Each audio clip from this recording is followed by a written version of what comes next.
In this episode of Papa G's World, I'm going to show you how to clear this maintenance engine light. Come on, let's go.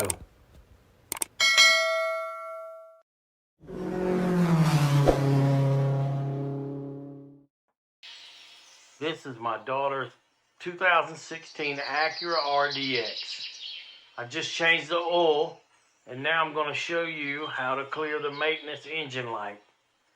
It only takes a few steps, so let's make it happen. This is a push button start car.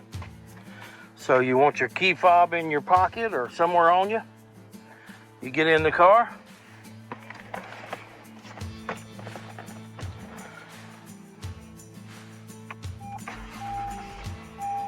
I've started the engine. Close my door.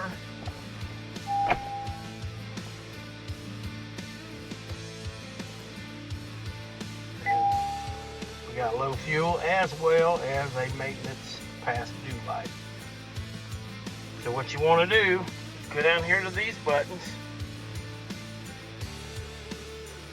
and this, scroll down, right?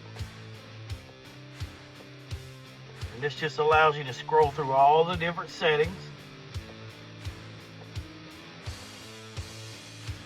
All right, so vehicle settings is where you want to go. Once you're on vehicle settings, you hit the select. That gets you into the vehicle settings. Again, you're going to scroll down.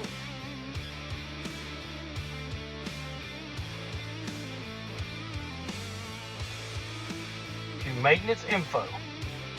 Once you get the maintenance info, you hit the settings again. You're in the maintenance info page. Scroll down again. It's going to say reset or cancel, one of the two. What you want to do is put it on reset and then press your select button. Okay? Reset complete. You're back to maintenance info. You go back to your buttons. Scroll till you see exit. Once you see exit, you hit select and you're back to your vehicle settings. And now you're back to your home page where you can scroll through anything you want. Oil life is 100%. Sorry for the camera being shaky. That's all there is to it. And you are done.